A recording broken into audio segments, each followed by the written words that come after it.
Early in the morning, at least half of the students are here, not bad. Now, I'm going to talk about this one. It's very interesting, development of the face and the palate, and I really want you to have the concept. And concept is, as I said, is very interesting. You do not have to remember many things. Just go with my PowerPoint. The PowerPoint was created, based on the textbook, some of my own input, and some internet. I have to use the internet because I'm going to show you a video which is really mind-blowing. It's really good. And that will tell you that how the face and this part, like the palate, are developed. The other thing is that once you open my PowerPoint, I'm going to talk about the second part. Second part first, and the first part's next week. So you start with the second part, okay? You will see in my PowerPoint. And that tells you everything. You probably do not need any other book or anything. It tells you everything over there, that what you should know. Make no mistake that this area, when we talk about that, the highest number of the developmental anomaly is the cleft lip. Everybody knows what is a cleft lip is all about, that there is a little gap over here, and you'll understand why. This is the highest number. So if anybody asks, like in the cardiovascular disease, when we say what is the highest, it's the ventricular septal defect, is the maximum congenital problem related to the cardiovascular system. You know it. Similarly, over this area is the cleft lip. Is that okay? So let's start with the little bit of understanding that how the face is developed. At one point, which is around 4th week, there will be some kind of prominence around this area. Around this area, that's the prominence. We call this is the frontonasal prominence. Frontonasal prominence. One only. One frontonasal prominence around this area will be developed. Followed by, there will be two maxillary prominence. I'm using the different color so that you can understand. Two maxillary prominence. Okay? And then followed by two mandibular prominence. So I'm using the three different color to make a point over here that there are two which is joined over here slowly. This is the mandibular. That is the face. You say, well, it doesn't look like a face. Actually, it is a face. If you like that, that's the face. And the neck starts over here. That's the face. How it look like. So, one more time, that the face starts with the one single, what is called as the frontonasal prominence, two maxillary prominence, two mandibular prominence. Okay? Immediately after that, there will be some kind of a system or a place which is formed around this area. It is called nasal placode, Placode, nasal placode, or nasal pit, Pit, pit. Okay, it's formed. Now, how does it look like? Is it eye or the nose? Looks like the eye. It looks like eye, right? But trust me, this nose was over here. So where is the eye? At the back. At the back. So eye is over. I can see beautiful eye. Beautiful eye at the back. So the eye is over here. Ear, not here. The nose is over here. Make sure that you understand it. So the nasal placode or nasal pit starts over here. Then it moves downward. It has to move downward because our nose is in the midline. Right? So everything is going midline. So this one is going in the midline. So how does it look like then? It will be going, I'm talking about the next step. The next step is more like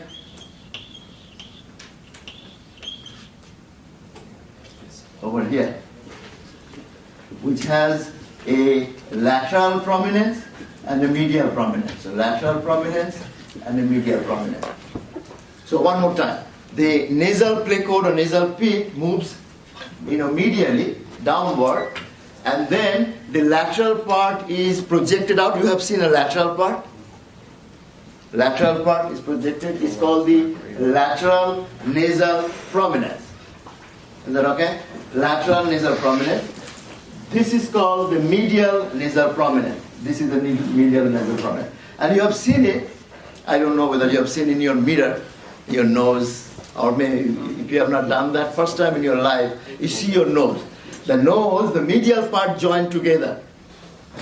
The medial part joined together. So medial eminence, medial nasal eminence joined together, and to form what we call as the intermaxillary segment. Very important, underline that part, it's very important. That creates at least two distinct things over here. One more time. The lateral nasal prominence, which is obviously over here, lateral, that stays over there and forms the ala of the nose. Like this is the ala of the ear. Anything projection out is called ala.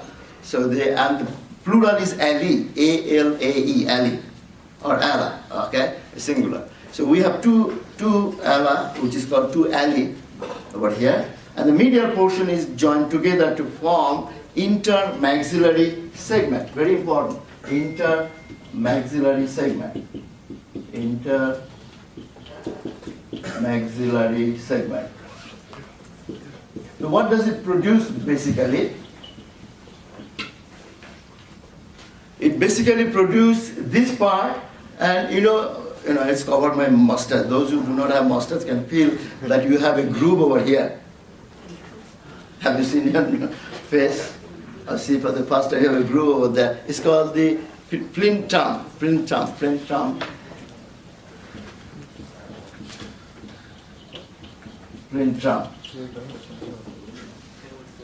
And that is produced by the intermaxillary segment, because it is in between the two maxillary processes.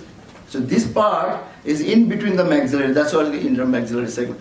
The important part I'm trying to say, this is easy for you to understand, also it produces the first part of the palate, or often called is the primary palate. So let me draw the palate. When I do R like this, I have the teeth over here, so I'm drawing the teeth. Your teeth are like this way, organized.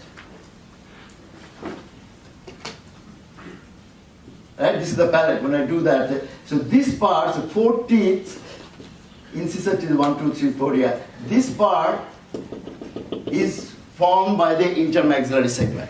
It's very important to understand this part, because when I talk about the cleft palate, you'll understand what I'm talking about.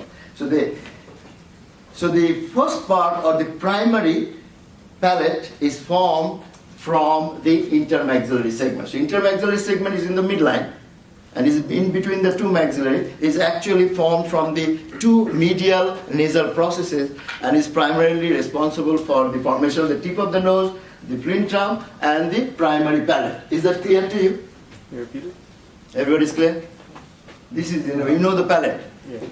You know the palate. This is the picture, palate. Actually, you are missing one teeth. That's what you are not convinced. Here is the teeth. Now you're okay? Say yes. Yes. He is after the teeth. Yeah. What's the difference between the tip of the nose and the flintum? Flintum is the same thing. Flintum is this one. Like if I have to draw the nose now, you know, this is the nose. All of us have this thing like this, and you know that this is the flintum.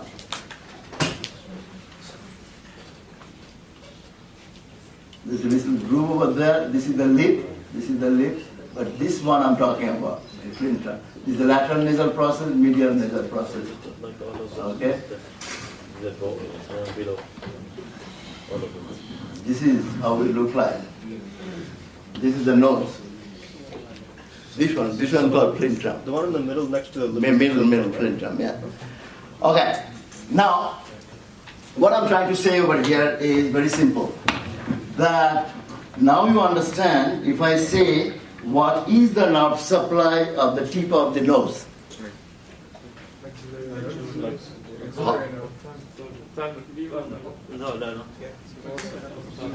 This is in the exam. It will be actually in the clinical.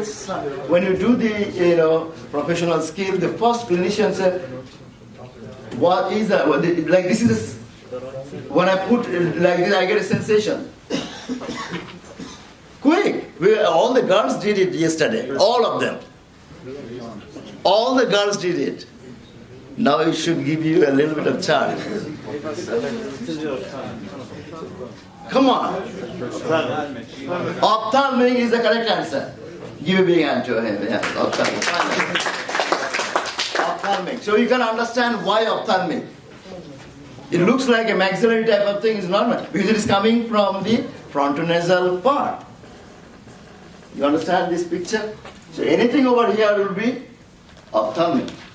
So this nasal part is coming and going over here is this. Okay? So please make sure that Ophthalmic.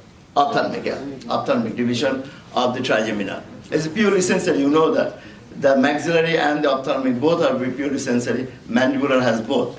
You have done it already. So this is very crucial for the students to appreciate the fact that what is happening. Again, the medial maxillary process, prominence, which is forming, joining together. The lateral stays apart. So you can see that what are the problems could happen. The medial, look at me, medial, this is the medial part I'm talking about, the nasal process part of that, is joining with the maxillary process, one. Also the lateral one is also joining with the maxillary. So if there is a defect, you can have a cleft part over here or over here. This is the more common. Lip is more common, as I told you at the outset. Is that clear to you? So the medial is joining with the maxillary process. So there could be a defect over here, which is very common. Also over here, you can get a defect between the lateral nasal process and the maxillary process. So without much talking, let's see a video to wake you up that how we look like. How do we? That is the nasal one though, not eye. That's the nasal. See, the eye is coming from the back, nasal is coming, and the medial nasal process is joining together. Make sense? Make sense? Make sense? Wow! Yeah? One more time, yeah? Please come.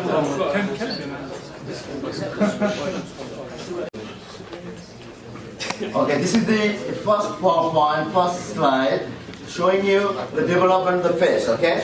Now remember the fact that it develops at early 4th week, because all the organogenesis, you know that we talk about 4th week to 8th week, but except for the heart, so the real word is from 3rd week to 8th week, but the heart is forming early as compared to other GI or the face or the renal system. Around 4 weeks is okay. And I showed you that the first single frontonasal prominence, the paired maxillary prominence, the paired mandibular prominence. No mistake? Everything is clear?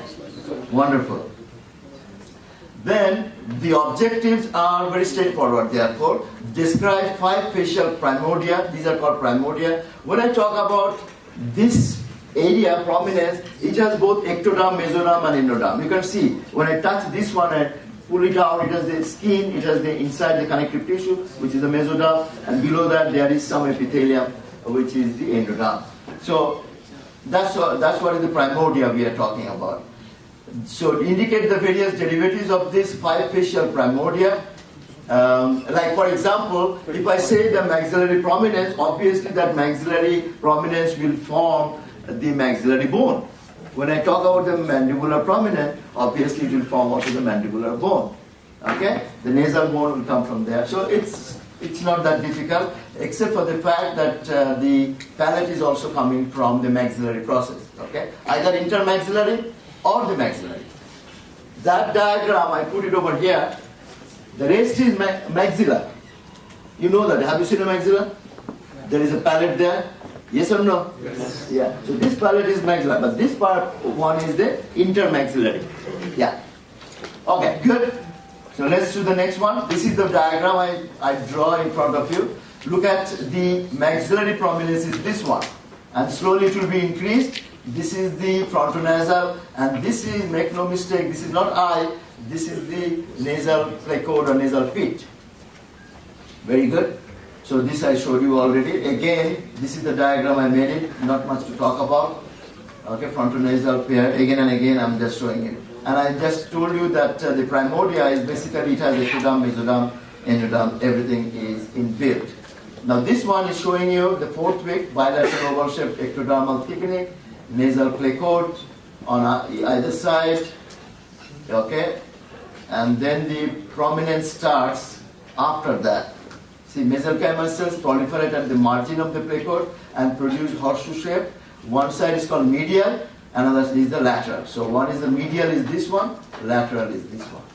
Okay? This is the mandibular, maxillary, and this. Very straightforward.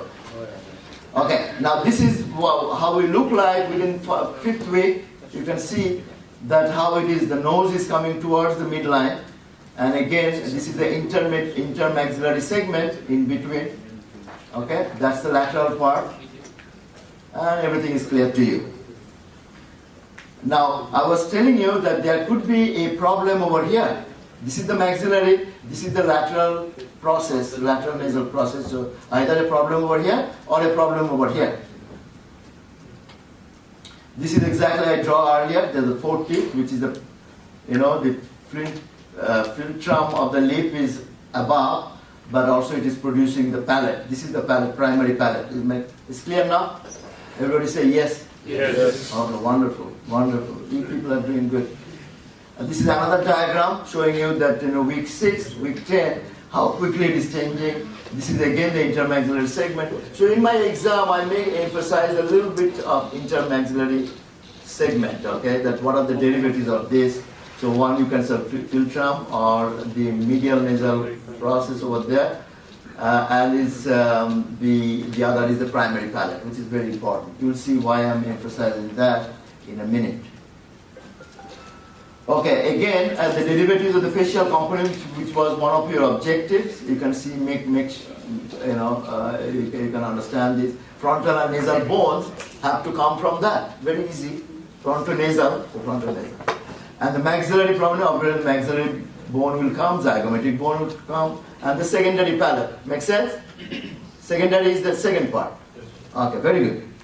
And if I put the mandibular, it's very easy. That from the chin, and the lower lip will be there, and the mandible. It's not a rocket science. Very easy. Okay. Now change of the face during fetal period. Plenty of writing is there. You can read it at your leisure time. I'm not going to read it. It's your... Okay. Now, what is important over here, accept this fact that if you see a little baby, a born, maybe is a born and then over the time, say 2 years old baby, you see, okay? Take a picture, okay? You say, okay, I'll come back, I'm going to United States for study, I'll come back after 10 years. You come back to the same baby, you cannot recognize the face. Completely different. You have the picture, you are looking for Muhammad, where is Muhammad? It's not there. Because the face has changed completely. And that changes are due to one simple thing. Because when the child is born, the paranasal sinuses are absent. We change, our face becomes bigger, and we change our facial thing because of the paranasal sinus. Maxillary sinus, for example, is absent in the newly born. The ethmoidal sinus, the sphenoid sinus, they are not there, or very little. So over the time, it becomes the maxilla becomes a little hole is there both sides. Have you seen maxillary sinus? A little bit louder, please. Yes. Because we are opening the evening lab even, okay? So make sure it's absolutely clear to you. If you have not understood in the lab or in the research session, night time is your time, okay? Please utilize that. So anyway, what I'm trying to say over here is the maxillary bone has the maxillary sinus. It's a big hole over there. And these holes are produced over the time. And therefore the facial expression changes, and therefore you cannot recognize anymore. Okay, after 10 years you cannot recognize. And these changes are more predominant in the puberty. So from 2 years to 13, 14 years, the changes are happening because of the sinuses are becoming more prominent over the time. So that's exactly I'm going to say over here. So look at now, almost absent in the newborn infant. Maxillary sinuses are very small at birth. They grow until puberty. Did I say that? Everything is spelled out. Ethmoidal sinuses are small before 2 years. They grow after 7 to 8 years of age. And growth of the paranasal sinuses are important in altering the shape and size of the face. You don't need more than this, less than that. Very straightforward. The lips are formed as a result of the merge of the fusion of the mesenchymal muscles in the medial nasal prominences and the maxilla. Underline this fact, because if they don't, particularly over here, they don't fuse, what will be resulting in? It is the cleft lip. So cleft lip, which is the most important part in the development of the face in terms of the developmental defect, is over here. The developmental defect, because this is the maxillary and the medial nasal process cannot fuse in that sense. So therefore, I'm going to show you a picture in a minute, but try to understand what is the problem. The problem is the fusion between the maxillary process and the medial nasal prominence. And that's exactly showing over here. We can see the problem usually comes over here. But then this is the maxillary, this is the medial nasal. Make sense? Yes. Yes or no? Yes. Yes. Yes, you are still sleeping. All of you are sleeping. Okay, this is just to show you that I told you that it has everything, ectoderm, mesoderm, endoderm, not to talk about much. This is the normal, abnormal. Okay, radial groove is there. Radial groove is there. Okay, so now again the summary of the structures contributing to the formation of the face. If somebody is saying what this, so now you know all the structures over it. You touch any part, you say that this is coming from here.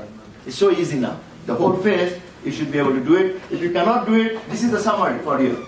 The frontonasal, it is forehead, bridge of the nose, medial lateral nasal, everything is there. Maxillary, cheeks, lateral portion of the upper lip, medial nasal, frenulum, upper lip, crest and the tip, lateral nasal, alley of the nose, mandibular lower lip. Done. Okay, facial clefts, maybe unilateral or the bilateral. You can have a problem over here, or sometimes it may be both sides. I don't know whether you have seen, one of your friends or in the family or outside, the cleft lip. How many students have seen cleft lip? Yeah, many of those are unilateral, maybe very good. Unilateral or maybe bilateral. I'm going to show you so that that will make you understand. So this is the unilateral, and this could be the bilateral. This is unilateral, bilateral. So the medial cleft lip, unilateral cleft lip, bilateral cleft lip. Is that clear now? Now, this is the commonest. Unilateral cleft lip is the commonest. If I ask you what is the commonest congenital problem in the face, your answer is the unilateral cleft lip. It is possible bilateral. Now, often what happens is, I'm coming to the palate in a second, before I finish this part. So, now here you can understand oblique facial cleft. What is the problem of the oblique facial cleft? It's with the eye. The whole eyes. What is the problem that I told you earlier? Yeah, maxillary and lateral. Maxillary and the lateral nasal process. Should be written over there somewhere, I don't know. Results from the failure of the maxillary prominence to fuse with the lateral. That's correct. If I ask in the exam, that's it. So it is also possible. It's not the commonest, but it is possible, and you understand why. That's the reason in the scientific basis of this problem. That's what we are learning. Okay, it's very easy, very very easy. I should go to these are just to unilateral cleft lip, bilateral cleft lip. Now the palate. Let's go directly to the palate. Palate, if you open the book, the problem of the palate is that the book is writing about the palate too many pages. As a medical student, you should understand the palate, you are learning it for many reasons. How the palate is developed is important because the clipped palate is there. Second thing is for mastication. The palate is forming, you cannot swallow unless and the food is chewed properly over here. Okay, so that palate plays a major role. What the palate is doing, especially the hard palate. Okay, now these palates basically form from the two sources I told you. One is the primary and one is the secondary. The primary is coming from the intermaxillary segment, and the secondary is from the bone, from the maxillary process. Okay, if the union is absent over there, like the primary with the secondary, then you have a cleft palate. Okay, The cleft palate could be also present towards the back side. This is the anterior part. In the back also is possible to have a, so it is too detailed. I don't want the students to participate in understanding too many things about the palate, but at least get the information that the primary secondary fusion is contributing to the formation of the cleft palate. Okay, that information is there. There are other types of cleft palate there too. I don't want you to remember that for the time being. Okay. Now, what I'm trying to say over here, sometimes the cleft lip is joined with the cleft palate. That is dangerous. Cleft lip, especially if it is a bilateral cleft lip with a bilateral cleft palate. Why it is dangerous? Because the food is now going inside the nose. You will have a choking sensation with the nose for breathing, right? So this breathing, you will be suffocating. Or the person when he is eating, number one, cannot chew it because the food is going towards the nose. It's going up and clogging it. So it is. I'm going to show you a couple of pictures, and that's exactly what you have to. The primary palate, you should know, and the secondary palate. That's the main thing I'm talking. Begins at the end of the 5th week and extends to 12th week. Okay? The critical period of palate development is from the end of 6th to the beginning of the, that's the critical period of anything, between the 3rd week to 8 weeks of the development. Most of the things are critical. And therefore, why this happen again, teratogens are responsible. You know already what are the teratogens, environmental factors contributing a lot for this abnormality, either for the heart, for the palate, for the renal thing, or the GI system, all could be affected if the teratogens are present. Very good. Development of palate is a completely different process than that involved in the formation of the lip. Very important to remember. The two processes are different. Do you agree with me? Because the defect contributing to the formation of the cleft palate is completely different from that of cleft lip. Cleft lip is, I told you, the maxillary and the medial nasal process. Here is the primary with the secondary. Is clear? Okay. So that's, please remember that part. Now let's do that a little bit. Primary palate, you understand that the first 4, here will be 2, here will be 2 incisor teeth. We have 2 incisors on both sides. Teeth are in the primary palate. Here is nice. You can count over here. If you don't believe me, 1, 2, 3, 4. Yes? Yes.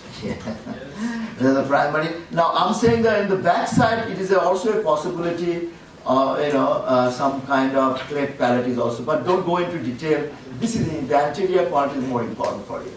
Okay? Good. So cleft lips on the palate, let's see some of the major groups, cleft involving upper lip and the anterior part of the maxilla, cleft involving posterior part of the maxilla, hard and soft palate. The two major groups. This is the cleft lip on the palate. So anterior and the posterior. I am asking you not to go into the posterior part. Although frequently associated with the cleft palate, cleft lip and palate are etiologically distinct anomalies and are having different developmental process. I think I emphasized enough. Now here is the cleft lip and the palate. You can see a fusion area where is the problem could be arising. This I want the students to appreciate and understand scientifically. Is that okay? That if anybody is asking what is the cleft palate, you say, yeah, you understand the intermaxillary segment which is producing the primary palate. If you talk like that, people will go away from you and say, oh, you know more than what is needed.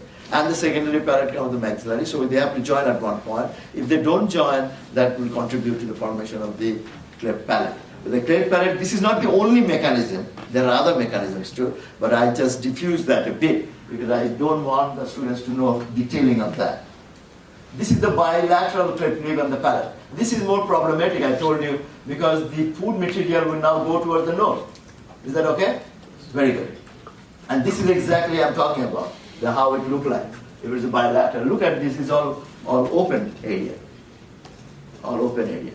And you have to fix it as early as possible. There are surgeries available, which you fix it, and it's a good result following the surgery. You can see these are the problems associated. So the nasal septum develops as a downgrowth this is further, I'm talking about the palatine process, detailing of the palate. I don't want you to remember this. I leave it over. This is my last slide, and thank you very much.